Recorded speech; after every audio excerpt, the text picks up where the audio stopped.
reflection and racism. And actually, I'm supposed to be working on a book with a colleague too, looking at kind of a reflective approach to racism. Because I do think that unless you're prepared to listen and not make judgments and not put people in categories around these kinds of debates, you don't get very far. It is actually about understanding the perspective of the other person. And I would say that's not just ideas. It's understanding what in their experience has gotten them to that point and what that's about for them. And that's what that's about for them as a whole person, which is really important. These ideas don't exist in vacuum. So it is about us, I think, learning to connect with each other in much more depth. We have a lot of work to do. Yeah, but, there are people who are good at it too.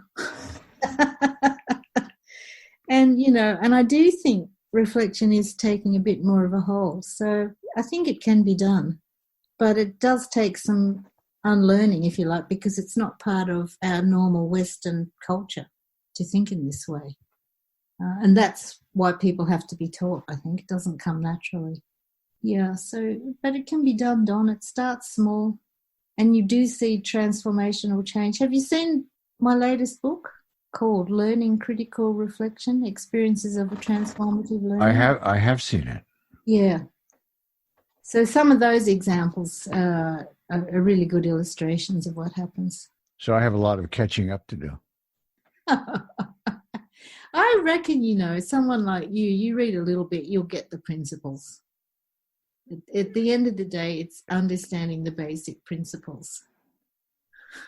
So you don't have to read a lot. I enjoy reading. We started this conversation reflecting on your career. Another question that, asked differently perhaps, what keeps you up at night? I'm a dreadful insomniac. I don't know if this question is what you want to hear or if this answers what you want to hear or not. I actually, on the surface, I look very relaxed.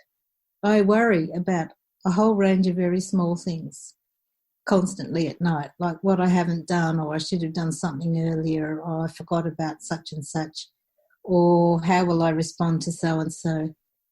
That's what I do. So I don't worry about the big problems in the world. I just worry about getting done what I think I need to do on a day-to-day basis. I don't know what. Well, that's probably good advice. I mean, it's probably if we all did more of that and put more heart into those actions, we might be in a different place.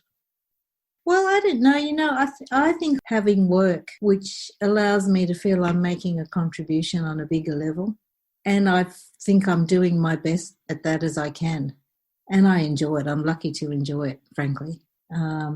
So in that sense, the big things don't worry me. I believe I'm doing what I can in my sphere of influence around those sorts of issues. And because I do see transformational change when I engage in critical reflection with people, that is what keeps me going. And to me, that's the most important thing.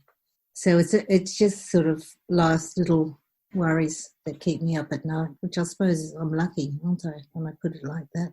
I'm quite fascinated by the conversations we have and how we can change hearts and minds later.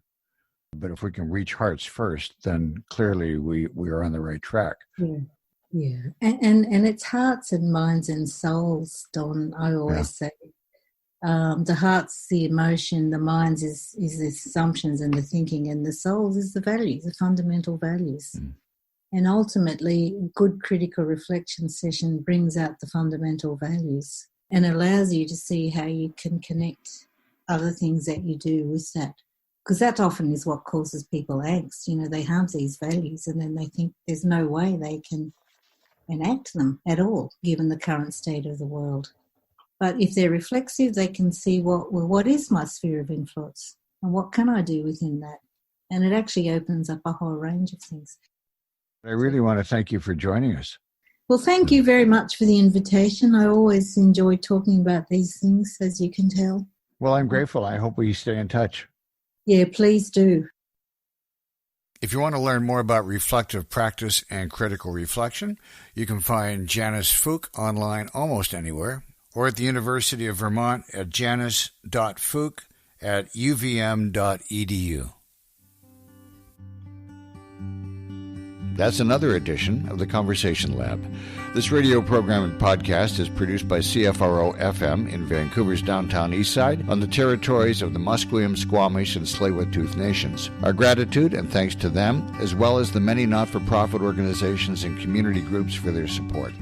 If you enjoyed this program, please consider becoming a member of Co-op Radio to help support programs like these. If you know anyone or an organization with a story to share, please let them know about us. We can be found at coopradio.org, theconversationlab.ca, and on many social media and podcasting platforms. Kimit Sekon, John Massacar, and Julian Anton have helped produce this program. Thanks, guys, and thank you for dropping by the Conversation Lab.